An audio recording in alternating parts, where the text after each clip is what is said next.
Hello and welcome to VR Untethered, your weekly source of something.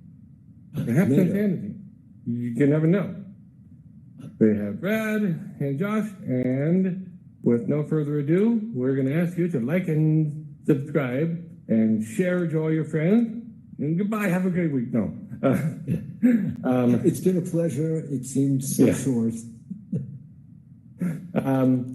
We are recording this on Valentine's Day a bit early because I have a family event going on a normal record date, which is Saturday. So bear with us if we're a little weirder than usual.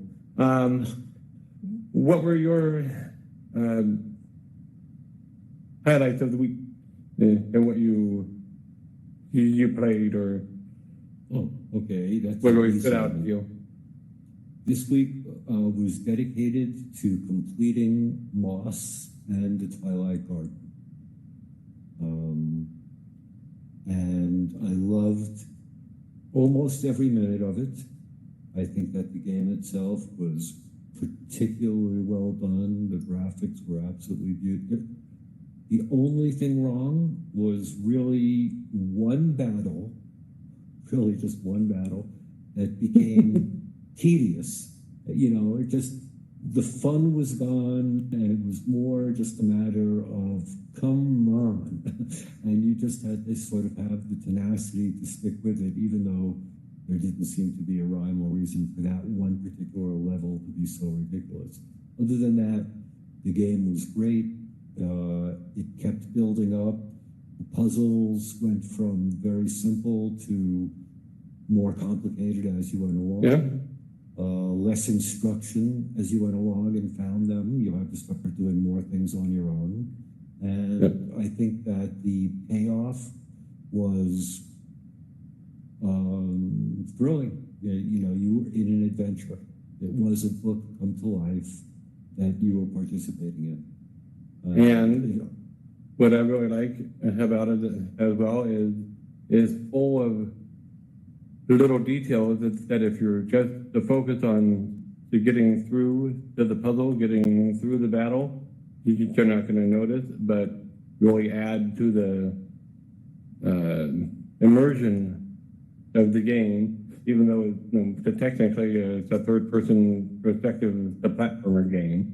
You know, yeah, but it doesn't feel like one. Right. It doesn't like feel like the scene with the deer that I mentioned earlier, where when Moss is doing something, I forget exactly what, but in the background, in the forest behind her, there's a life-size deer, and it's grazing, and then all of a sudden, what you're doing over there with Moss, like, attracts his attention, and it lifts his head and is watching you. You become a part of the story, and occasionally the fourth wall gets broken, and really does include you in essentially the book, and really you're drawn in by the graphics immediately. It is probably the most graphically beautiful game that I've seen on the Quest. Even better than Red Matter? You know, that's the only reason I hesitated, because Red Matter just captures not only the graphical beauty, but the eerie feeling that they make most use out of the controllers and out of the limitations. You know, it's sort of like your field of view is supposed to be blocked just a little bit. Everything sort of jives so that anything that might be an inconsistency in another game becomes a natural part of Red Matter. And my only complaint with Red Matter is that it's hard. It's hard right away. It's not an easy puzzle game at all. I like hard puzzle games, but me too. But I like the progression. You know, I just don't like. And there's a couple of puzzles in there that are really just like, say what? You know, Right. Who came up with this one? And One of the you know, developers. right, obviously. Sorry. Sorry for asking a stupid question. No, you ask a stupid question, you get the answer you deserve. So yeah, for me it was difficult. I played Audica at the beginning of the week, but when I look at the scoreboard, sometimes I get a bit depressed as to how my friends can be superhuman, and I have not reached that. Sorry, I will stop beating you. Thank you. I need that. And all of you out there that are watching, please stop beating me. If you see me, stop beating me. It's very bad for my ego. I need to build up a little bit.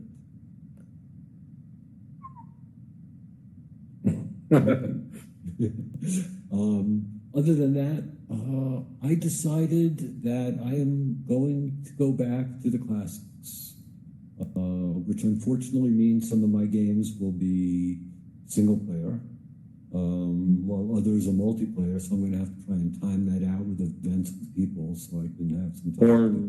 Or you have to hit up a bunch of randoms, which is always hit or miss.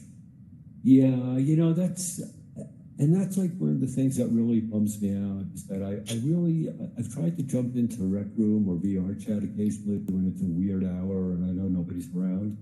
And oh man, there needs to be some more moderation in there. I think some more moderation. Yes, the VR chat especially. Yeah, because VR some chat. of the things they've got, visually speaking, I mean, I know. The both of them are, depending on where you are, who you're with, is a little bit irritating on the language, but VR chat is more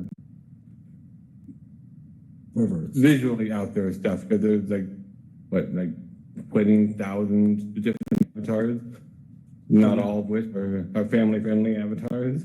I would say, yeah, a lot of which are not family-friendly. Yeah. And yeah, to me, it's kind of weird. I don't know how they would actually do the blocking, but they do really need to have a little room for the little kids. Well, both of the games have moderation options. You can block people, you can mute people. In VR chat, you can do like kind of a partial block, whatever, which is you have them in a not trusted zone or whatever. Right. And that means that you don't see their avatar or whatever. You just see the default robot body or, and stuff like that. So it's got some options. It's not perfect, but yeah, it's going to be tough to be perfect and not include censorship and still allow creative freedom. So I guess that's the problem that it's every platform eventually when it comes to privacy. Right.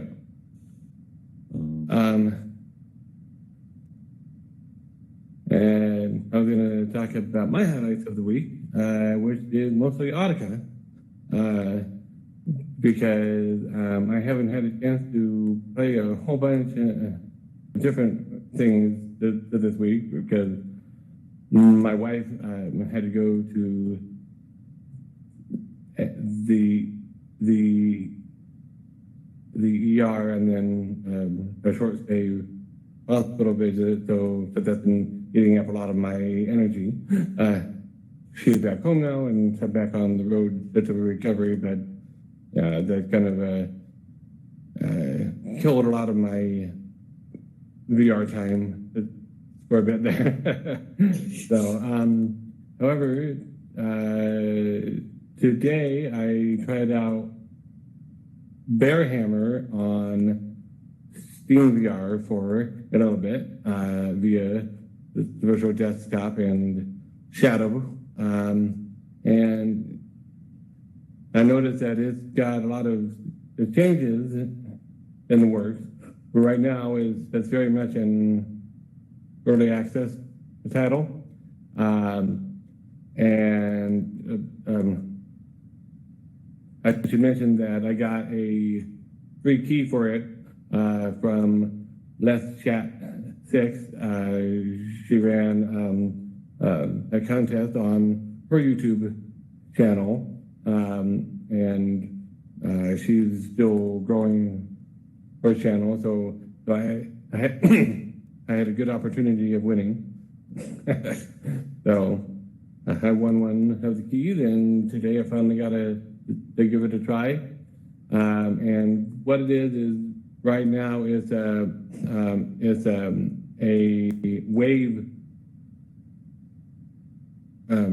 wave game, and you have two hammers that you can smash with, throw, and recall to your arm or to your hands, and you've got some other weapons as well, which are kind of like the glaive from Kroll. Oh, cool. To throw it out like that and whatnot, and it spins, and then it comes back to you and whatnot. And right now, the throwing mechanic is not very accurate. I tried to throw it that way, and it went that way. And because right now, all of the menus are, you have to hit them with your hammer to activate a menu item. It's a little bit cumbersome. But the developer mentioned in the notes he is changing that, and he's changing it from a wave style game to more of a open world Skyrim kind of explore around, encounter monsters and mini battles and bosses and whatnot, and there'll be dungeons and whatnot as well. So visually, it looks really cool. So yeah.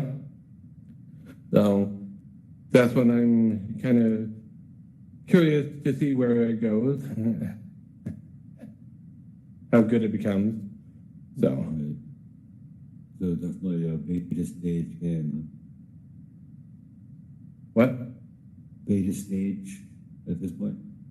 Yeah, it's in early access, right? Which means beta, alpha, pre-alpha, whatever.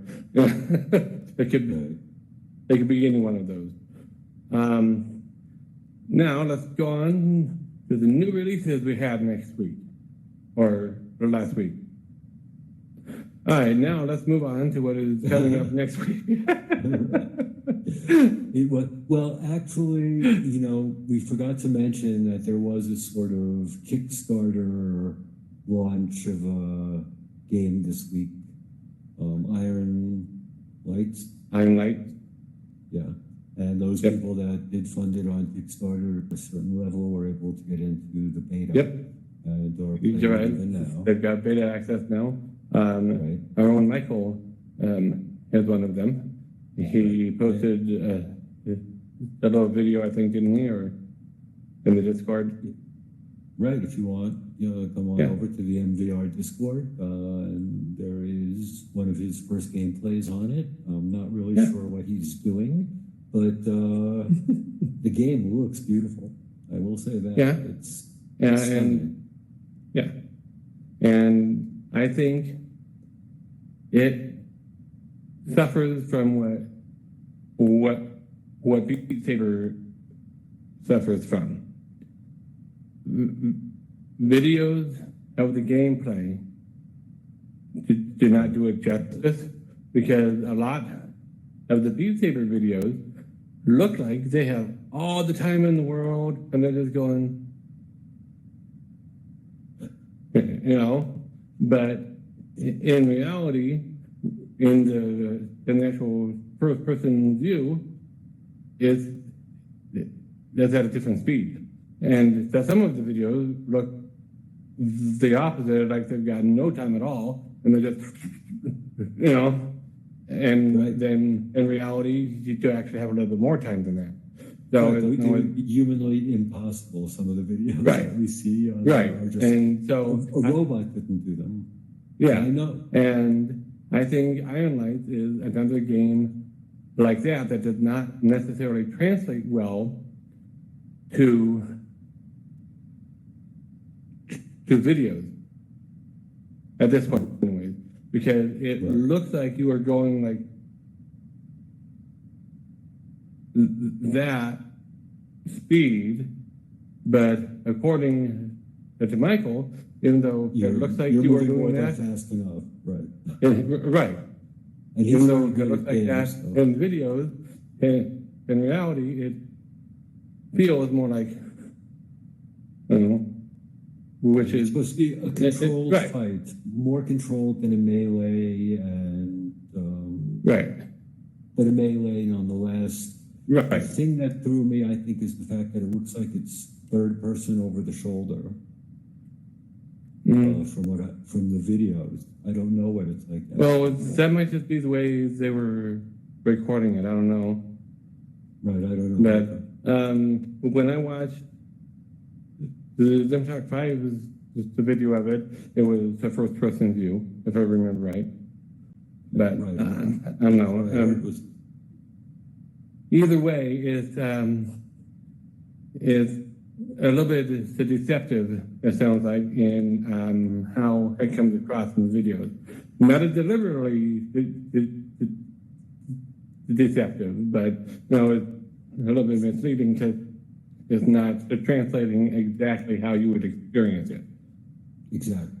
So, I think that happens with a lot of these demos, which really would be great to record them in virtual reality and show them in virtual reality so people are experiencing them. And speaking of which, there is an app for that for PC VR.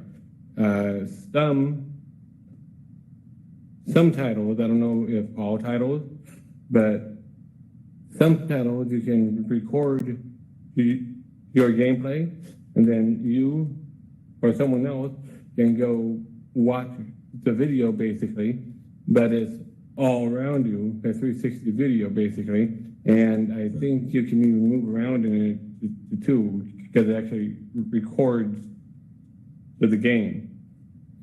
Oh, wow. It doesn't just do a regular video. It does like a replay of it. I'll have to get the link from you later on that one. I know Reality Check VR has discussed or talked about that, and I think VR Oasis has as well. So, but Late breaking. on to what is coming up next week. We have two new titles that we know of coming out next week before the Oculus Quest. And on that note, it seems like last month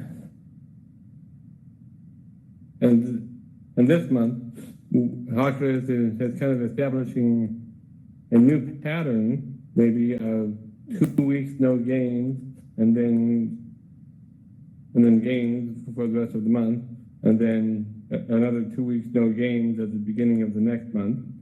But is it an actual pattern or just coincidence? I don't know. This is like seeing a pattern in the clouds or a constellation in the stars. So the pattern is one pattern. Right, exactly. If this is what you want to believe, that's great. But right now, it appears to be a pattern, but whether it is a deliberate pattern or an accidental pattern, I don't know. Right. But it anyways, seems to be more like the games that they're expecting are coming out at exactly the time that they would wish. Well, yeah. Yeah. That's probably Either the that- reason for the pattern, yeah. Either that, or the other thing is that they might have some sort of developers deal where when you are on the Quest, you have a lack of competition, so to speak, from new people for a specific period of time. Maybe. I don't know. That's the pattern I've been discerning. So maybe between us. I don't know. Could be. But anyways,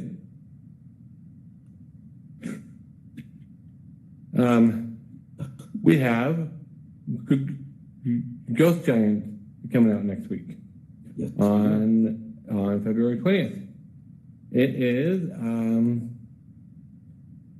I suppose you could say it's kind of a platformer game also, in that you are this giant ghost, hence Ghost Giant, and you are helping the game calls it a little boy, but it looks like an animal of some sort. My son thinks it's a cat. It could be a cat, I don't know. But this little male animal, you are befriending him, and at first you are scaring him because he goes, a ghost! And obviously, most people see a ghost, they react with fear. So, I always do. What? I never get used to it. I always react in fear when I see a ghost. I know, right? And then you proceed and you help them with various adventures and tasks and puzzles and whatnot. And if I remember right, it's also a very story-driven game. And yeah, it's been a while since I have watched any review videos of it, but I want to say that it deals with more serious topics such as loneliness and depression as well. I don't know if those are the main the focus or not, but either way, it looks like a very beautifully done game. Yeah, it does. I guess we'll have to see when it actually comes. I haven't played it on any other platforms, so right. But it does look beautiful. Yeah. Lucy had a video of it that went up yesterday. Yeah, I think that was Oculus Quest footage. So, and it looked pretty good. So. Right, they talk about actually speaking spells, which is really interesting. Yeah, we've seen them use freeze in eSpire 1, and we've seen them use limited speech in other games. So right, it could be a foreshadow of things to come. Yep. Especially with hand tracking. What you were mentioning earlier, before we officially started the episode, it had the blowing mechanic, where you have to blow on things every now and then, like you're holding whatever and go, and it reacts to your blowing on it.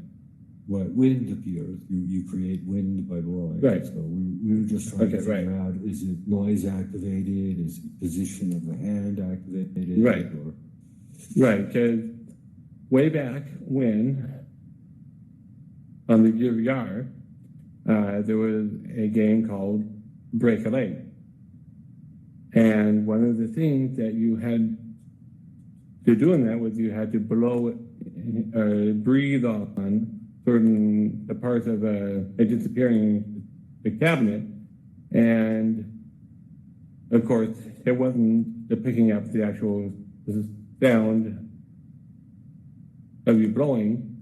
It was just the timing and the positioning of where you were and the controller and all that.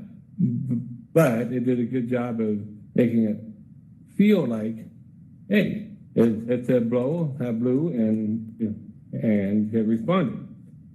If you got the timing right. And now with the Quest, it can actually do that.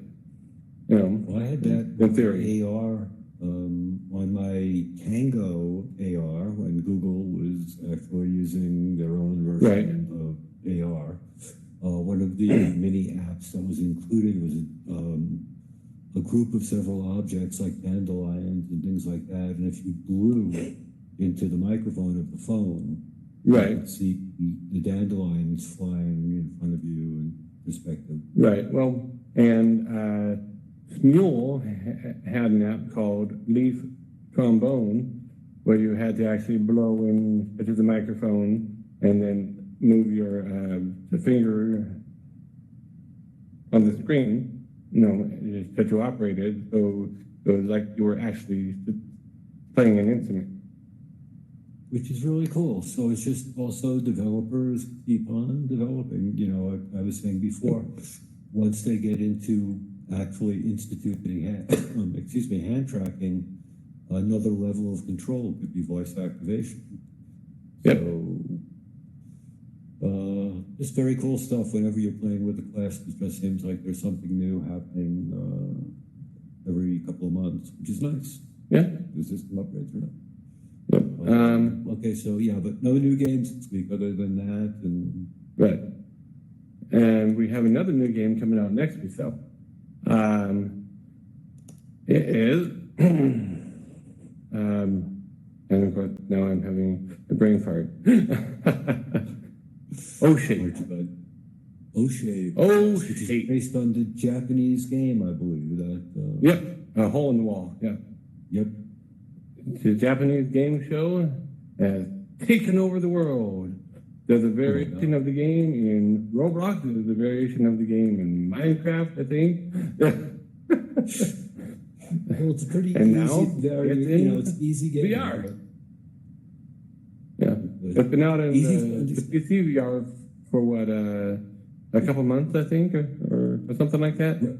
Right, but it's crazy because you need the freedom of the Quest to be able to actually do what it is that it wants you to do, because you have to assume these various positions, right, and pass through this keyhole cutout. Yeah. That's you have to go like. Yeah, it's going to be a fun party game. It's sort of like Twister for a more, what would you say?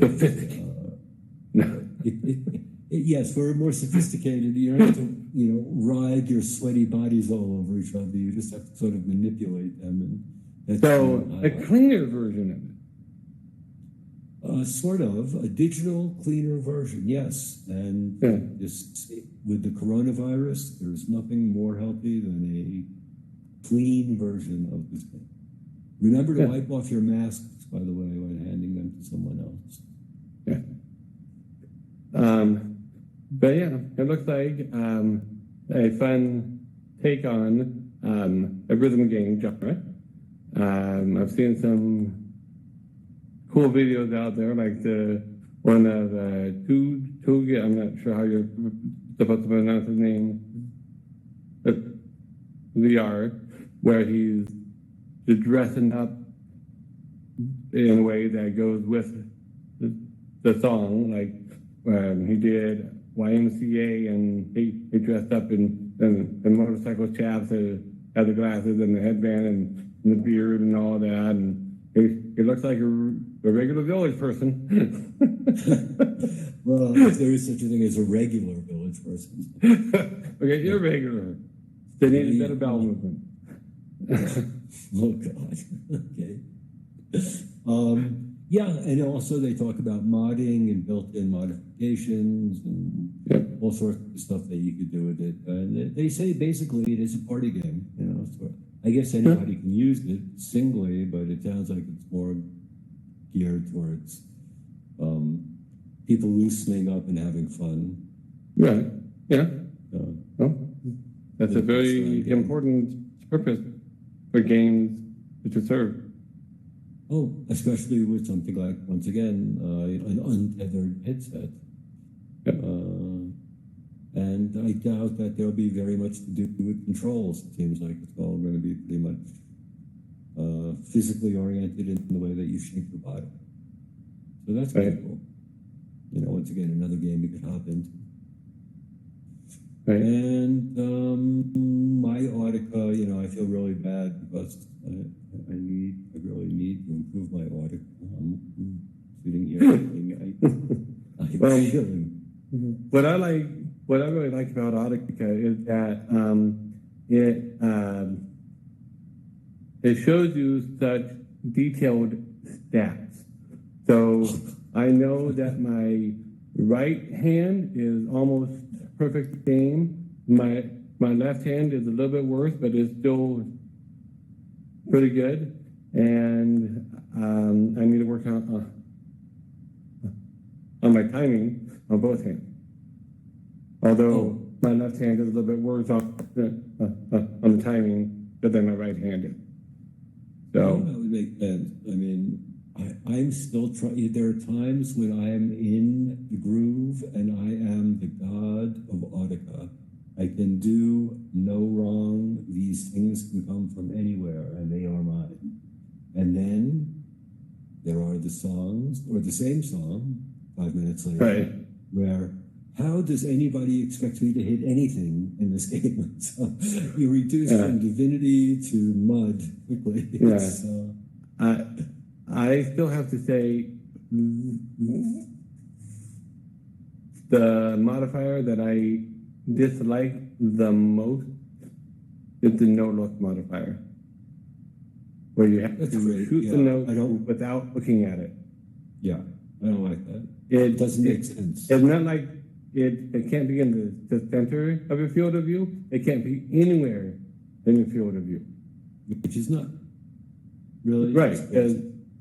Like, if I turn around right now, in my field of view, I can almost see all 4 the corners of the picture behind me. That's a pretty big area out there. Yeah. Right. So, I could be staring straight ahead, still see a note that's coming in right there, and that means that it wouldn't count if I shoot it as a no look, even though I'm not actually looking at it. I have to go, okay, it's about time to shoot. Okay, shoot. And I do a dab every time I shoot.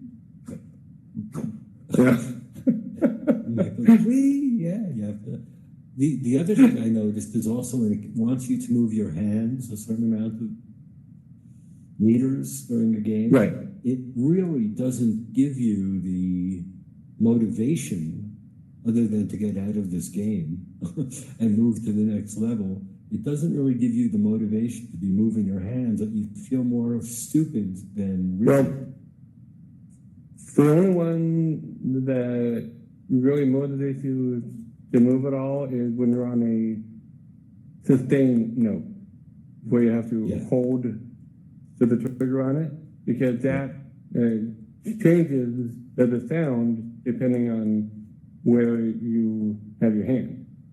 Exactly. If you've got it next to your right ear, next to your left ear, up, down, so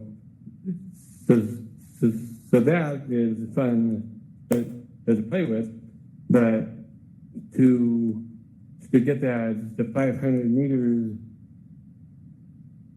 of motion, you kind of have to be doing this, shooting with your right hand and going with your left hand, and then shooting with your left hand, doing this with your which I guess is really kind of like, what? What is this proving? When am I going to get into a duel where I have to be spinning my hand? It's like rubbing your stomach one way. Helicopter duel! No, it's a Doctor Strange duel. You have a finger gun in one hand, and in the other hand, you are spinning a shield. Your shield, that is kind of cool. I can't wait for the next Doctor Strange. They say that's going to be a very big movie, by the way. They said that it's Marvel's biggest investment is the next Doctor Strange movie. Nice. I love Doctor Strange. I always have since I was a kid. Yeah. Even before he was Doctor Strange and was Sherlock Holmes? Oh, yes. Oh, you're talking about the character, not the actor. Sorry, actually, I'm making that. No, it's well, I like the original Basil Rathbone Sherlock Holmes. I thought he was pretty cool. Yeah. Well, the Benedict, the Cumberbatch, does a really good Sherlock Holmes also, but it's not the original Sherlock Holmes. By any means, it's a reinterpretation as more of a autistic guy almost, It's kind of like he's a high-functioning Asperger's to genius guy almost, you know? Which I guess you would sort of need to do if you're going to place them in this time period and let them have access to cell phones and computers. Right. Give them all these tools that the real Sherlock didn't have. So. Right. Okay. Yeah, So, I'll buy that. Yeah. And Yeah, so, I mean, Bilbo as a sidekick. Bilbo. Yeah. The Hobbit grew up. No, he's a sidekick. Sort of a downfall for Bilbo, but that's okay. I'm sure he'll so anyways, now let's move on to some news. In a bit of weird news that's I can see how it's kind of therapeutic, but at the same time is kind of disturbing and a little creepy and a little Black Mirror-ish. In Korea, there was a documentary on this that has been watched by more than 13 million, well, it's been watched more than 13 million times. A mother reunites with her dead daughter in virtual reality. The company that made the experience basically gathered a lot of the data about the daughter and the family and all that, so that it was as realistic as possible in the interactions and the mannerisms and what she said, how she said it, and all that. And it ended with the daughter basically saying, just don't be sad for me, I'm in a better place, or something along those lines. You know, it's okay to let me go, I'm at peace, you know. Right, and so, she said something about her brother and her sister. And, you know, they really did, and they used an actress and digitized her face, and they said they used intensive AI. And I'm sure that it sounds like they did more than enough to probably wreck this woman's psyche for the rest of her life. Well, either they gave her closure, yes and no. or they opened her up. So, coming from the perspective of a hypnotist, this the basic sort of idea can be healing. There are therapists out there who help mothers let go of a dead child by basically walking them through a guided imagery encounter where they let go of the child. So that's kind of a standard therapeutic technique, but as some of the news has described it, being in VR and then being able to be watched and viewed by people that are not part of the family, it kind of borders on voyeurism. Oh, it doesn't border on it. It is definition. Well, yeah. It's the ultimate definition. And because it's VR and it's AI and a lot of research into there, making it realistic, tying in with the whole deep fake stuff going on right now, you know, it raises all sorts of questions about that stuff. Yeah. You know, like, are we going to see, VR people that we once knew all of a sudden popping up and, taking advantage of us, trying to sell us on things because we have a good rapport with them in real life, even though this is just an AI, or all sorts of questions of that nature.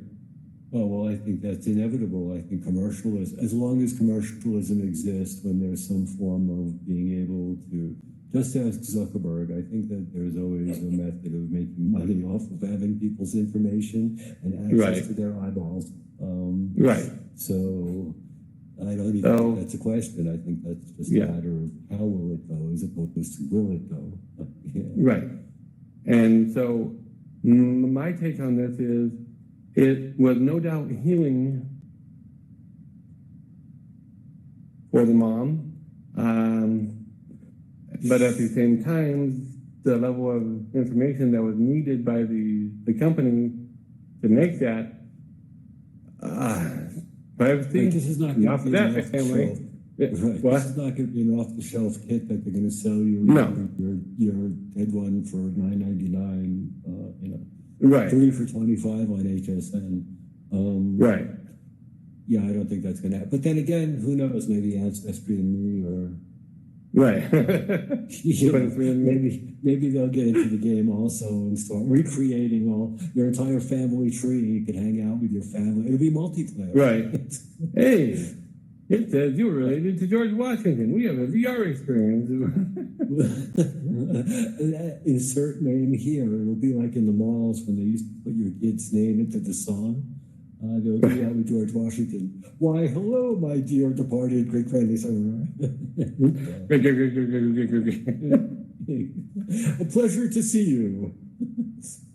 Have you seen my cherry tree? By the way, if this comes to pass, please keep this recording, and I want 10% at least. Okay, next.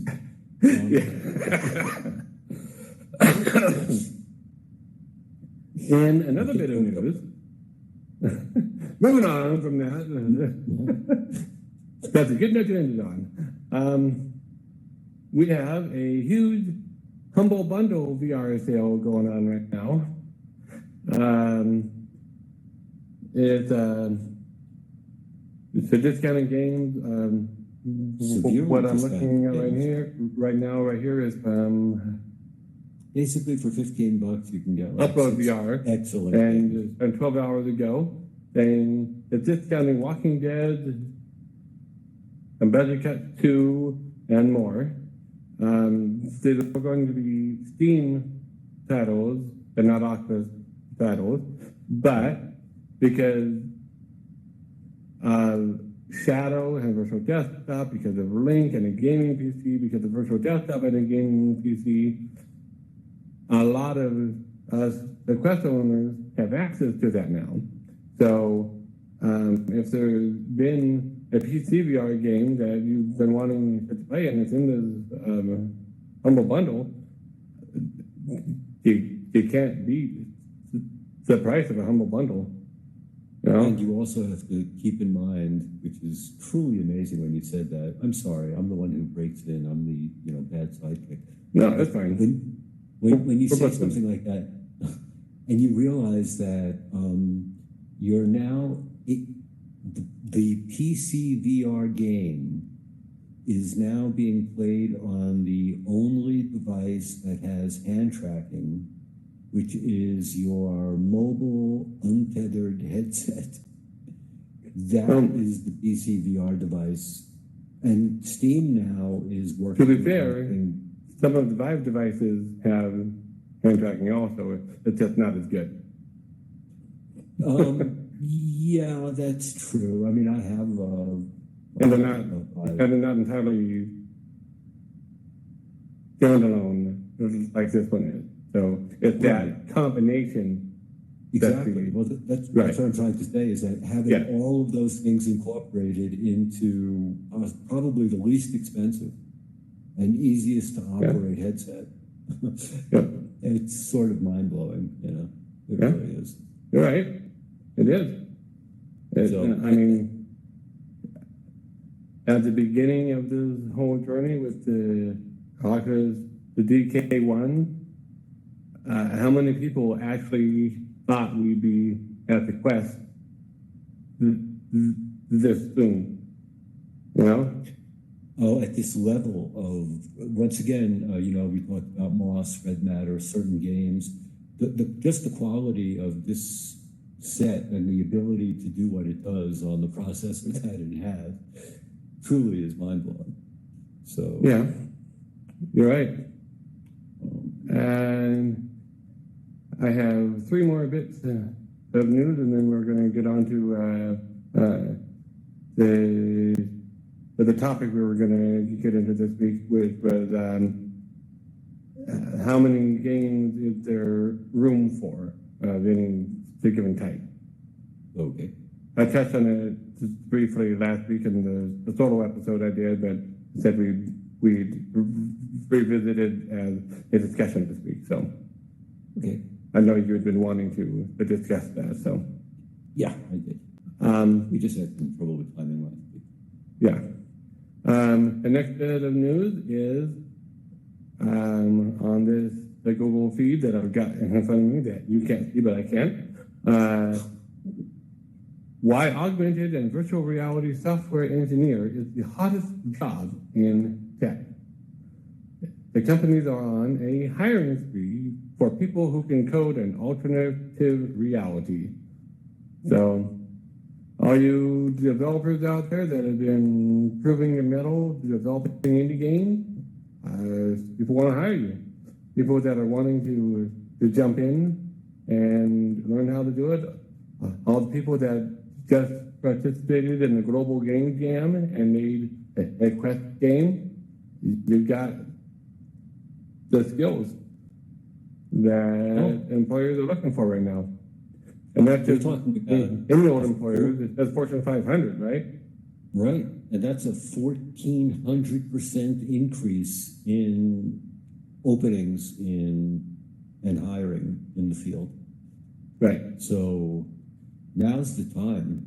Go west there, man. It seems like this is. But remember, according to a lot of other news sites, VR is dead. Oh yeah, keep that in mind. Definitely keep that in mind. That's why they're hiring, because it's dead. Right. It's completely dead, utterly dead. They only need 140 times the amount of people, 1,400 times the amount of people to keep up with the demand. Right. For a dying industry.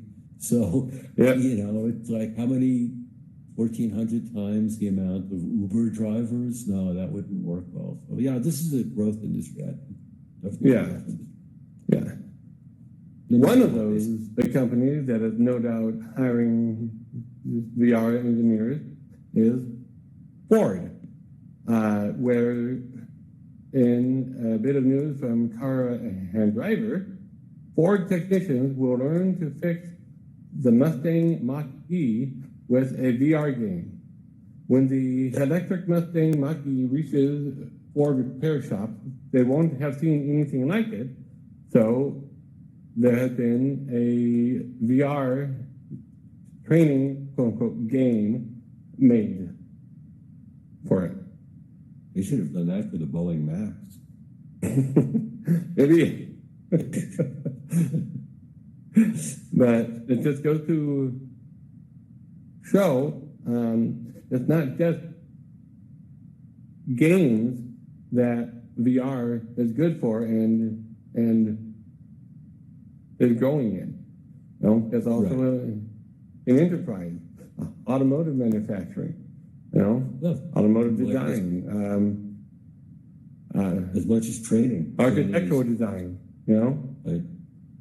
All sorts the of visualization, the ability to put yourself inside of these things. And I'm seeing new apps coming out every day that are specific to certain enterprise, and they're good. I mean, they definitely streamline the operation, and if not streamline the operation, give you such an advanced look at your mock-up that it streamlines the actual creation of your mock-up. So, and we've also got healthcare, which sees a lot of benefit from VR, and elder care. And one of the things that could possibly go into an elder care sort of thing is the whole tele-existence thing that was in news article recently, where there's a company working on, I think they have a prototype or two, but they are working on a robot where you can put on a VR headset and you're wearing haptic gloves, and you can control the robot, and it goes where you tell it to, and it has haptic the sensors on it, the fingers, so you can, to an extent, feel what it feels and touches and all that. And the world of surrogates might not be that far behind, huh? I don't think it is. There's a book out there that I saw recently. I haven't read it, but I think we're living it. It's called Get Used to It. The future is here faster than you think. Right.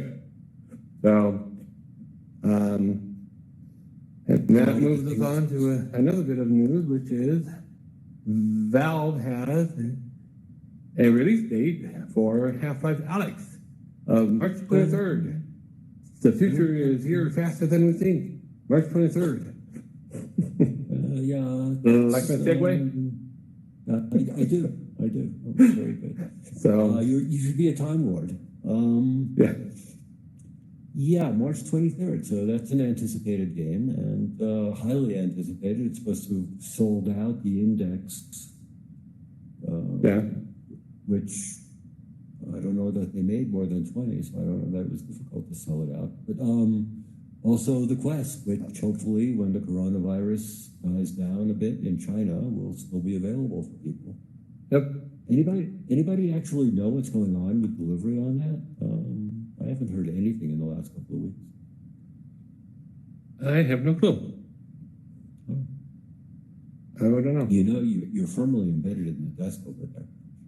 What now? You're firmly I know. embedded in the desk. I know. It must be uncomfortable. Well, because I was in the chair, and then I moved with the thumbstick, and I got out of the chair, but now I'm in the desk. I see that. It's an interesting trick. You don't mind if I don't join you on that particular? Trying to get back in the chair, but I can't. So, Yeah, oh well. Okay. That's okay. We'll get an assistant. I have become one with the newsstand. Welcome to Zen VR Mobile. Like drop. Yeah, it's just not quite as effective when it actually drops continuously. What? It's not quite as effective when it drops continuously. It would have been better if it stopped at the desk level. Yeah, it makes it sound like. Exactly. You could do that sound. Sure, I could, but Yeah. I chose not to. Right. So, anyway, Anyway. on to our discussion topic. Macbeth. Magic Mike. Magic Mike. That's 3. a completely different category or topic. Well, it is Valentine's Day, so I guess. Yeah. So. Anyway, topic. Yeah. How many apps or games of a certain genre is there room for?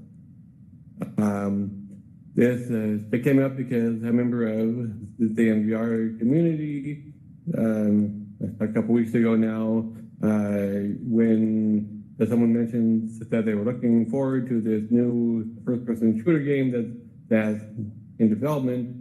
But we have Onward and Pavlov and Contractor that are going to be coming out. When they're out, nothing else is going to stand a chance. I don't know if there's room for more than those three. Right. And I kind of disagreed with that a little bit. I don't know I did too. what your take was. My take is I disagree with that as well, in the sense that, once again, the games we're talking about that are being eagerly awaited have been eagerly awaited because they've been around for a while. And as a game ages, I guess it's been said of women, and now it's been said of games. They can age like wine, or they can age like milk. And I prefer games that age like wine, but some of these games will tend to curdle. I think newer games that are coming out now will take advantage of, once again, when I was talking about red matter, and I said that these games take into account the limitations of the platform that they're on, I think that developers who are developing specifically for the Quest, which is outselling every other platform 3 to 1 or 5 to 1 or some ridiculous amount to 1 on many games, is the one that they're going to have to design either down to or up to, depending on what level they're at. And I guess I'm getting a little off topic just in the sense that I think that any good game, any well-designed, well-thought-out game that comes to the platform would be more than welcome. I don't think there is a limit to how many games can be. That's kind of similar to my take, which was more that I realized that the VR platform has a much more, there's a much smaller community right now than PC gaming and Xbox gaming and PlayStation gaming is.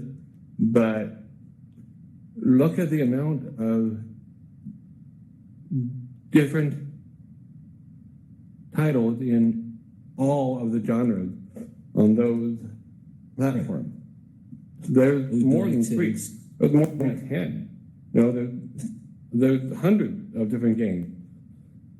Not all of them succeed and become top hits, but even the ones that are not top hits, they still tend to attract and keep and maintain a following. Right. So I kind of agree in that right now there may not be quote unquote room for more than 1, 2, 3 of a certain genre, but that's only because as a platform, VR is still growing. As our player base expands, we'll have more and more room for more games to survive. Right, but I'm The also other- noticing. Go ahead. Well, I was just going to say, the other reason I disagree is because every game, even if it's in the same category of games, the same genre, is its own unique take on them. Because we could say, why do we need the Ghost Giant? We've already got Moss. It's a similar game. Why do we need Moss? We already had Along Together, a similar game. You know? A similar mechanic. But each of them is a unique take. And so there is room for each one because they are different. I mean, just look at what they're doing to try and fit into this world that we've created. I mean, Covert Ops is going to be a game that takes place in a kayak. There's one for you. Yeah. I bet you've never Why do done we that need before. another stealth game? We've already got Aspire. Right. Yeah. But stealth games are great, and I think that Right. you know. And why do we need another slow motion game? We already had Super Hot, and why do you need? Right. You know, you Right. can talk about any one mechanic, but it's also a combination of mechanics. And sometimes games are wonderfully received, and sometimes they're just okay, even though they have the makings of Right. being a fantastic game. Right. Or a more recent example, why do we need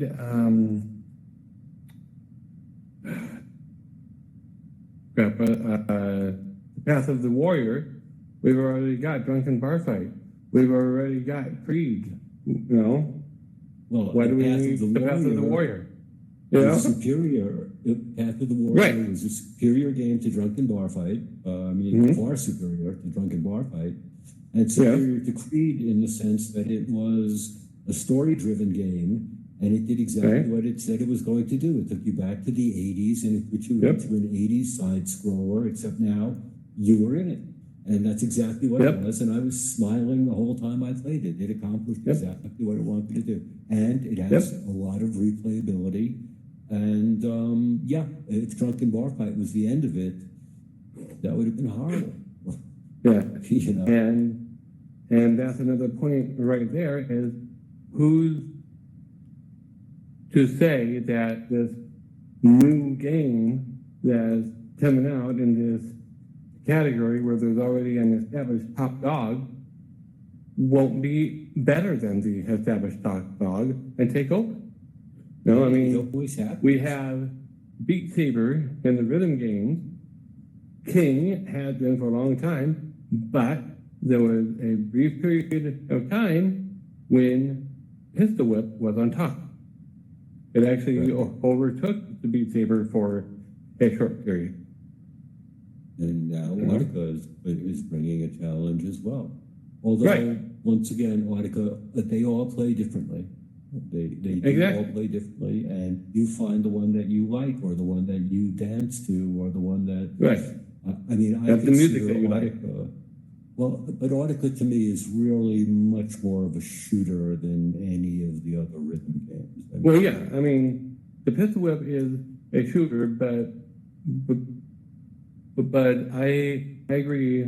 Audica feels more like a shooter. Right. Audica, in some ways. Right. It's almost like a shooter disguised as a game. And it's almost it's almost like a rhythm version of Space Pirate Trainer. Yeah, I can see that. There's a lot of ways to describe it, but that's the thing is until they find a way for you to move your legs and dance a little bit or get the rhythm like you do in some of the other games, it's more of a shooter. Because you're only using upper body. You really do use only upper body. I would like it if they had a reason for you to have duck or sidestep, because that is something that I love about Synth Riders and about Pistol Whip. You know, it is the using of the whole body.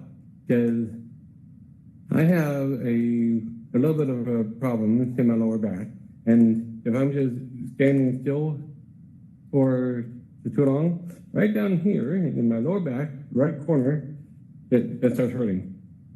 You know, if I'm standing still for too long. In those other games, I'm constantly moving and ducking, and you know. Right. That's what I'm trying to say. They keep it moving. Whole body it keeps it limber. What? And they incorporate whole body movement better than Audica. Audica is much better at incorporating shooting and honing your skill to the beat. And there's a lot of very good things to say about it, but being a dance game, I still think Beat Saber is the way to have it beat. And Beat Saber is the thing. That doesn't mean that you can't dance to it, because Omotea, I've seen her playing Audica on YouTube, and she's doing her usual dancing around and still hitting every note. Yeah. Okay. Well, that works for some people, but but that is something that she is deliberately adding to. Exactly. So it's not necessary, and if anything, distracting from the way the game is. Yeah, it makes it a lot harder, actually. I think if you were moving around too much, because as you move around, your hand is naturally moving also. So you lose your spot, your aim that you were aiming at. Exactly. Right. So yes, I find that does happen. When I try to get into the rhythm, I don't. It's just right. So and I think we are both in pretty much agreement on that. Then there is room for more games in all of the categories, because contrary to misguided belief, VR is not dead. It is growing, and as it grows, so the player base is going to grow. And they're, going to be And not only is it not dead, Josh, Big Junkies fans. There's going to be Echo Arena fans. There's going to be Hyperdash fans. There's going to be this new game that we don't even know what it's called yet fans. Right. And we're still leaving out the Go, which is still a viable platform for certain games. And it's still a lightweight, nice little way for people that are cautiously curious about VR. And at the entry point now, it's a low price point entry for a fairly high VR experience. Not 60 OF, but, like I said, a cautiously optimistic step that people won't regret, inexpensive experiences, and a nice way to keep people coming in. I think it would be foolish for Oculus to cut it off immediately. Yeah. Because the next jump is as far as I know, they are not cutting off the Go immediately, and they're not even actually cutting off the Gear VR all the way yet either. It's just not being supported in the current and future versions of the developer plugin. And all that means is that if a developer wants to develop something for it, or if they want to make a patch for an existing Gear VR game, they have to stay on an older version of the plugin. Mm-hmm. And you can have the different versions installed, and open up the older version of Unity when you're working on this game. Open up the newer when you're working on this game.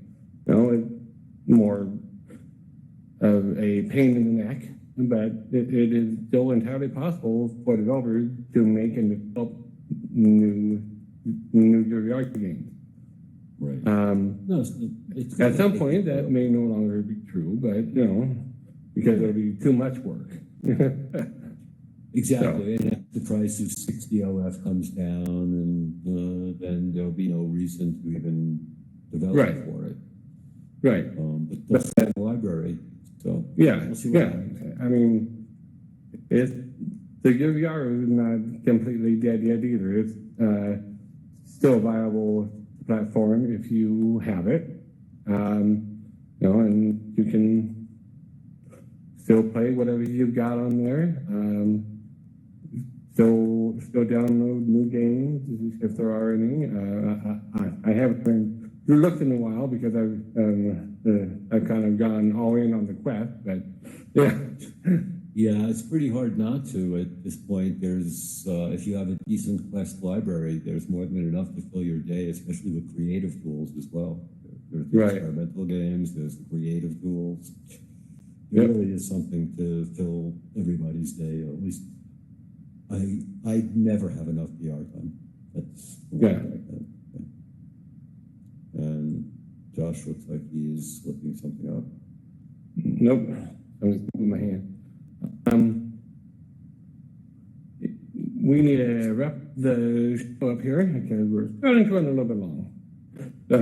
So, on that note, being that it's Valentine's Day, and I'd like to get back live at Valentine, we hope you enjoy our show. Do remember once again to subscribe and save. Thank you. Subscribe and save. That's pretty funny, huh? We're Amazon now. Subscribe and like. And exactly. Also, once again, any questions, anything you would like to see, any comments, we're open to all of that, right? Yep, we are. You can even do something that would be a real makeup. No. Please, if you have any comments on what we have talked about here, what we shared, if you agree with what we said, if you disagree, if you have a correction because we got something wrong, as we do occasionally, because we are, despite the appearance of Brad's avatar, only human, please let us know in the comments.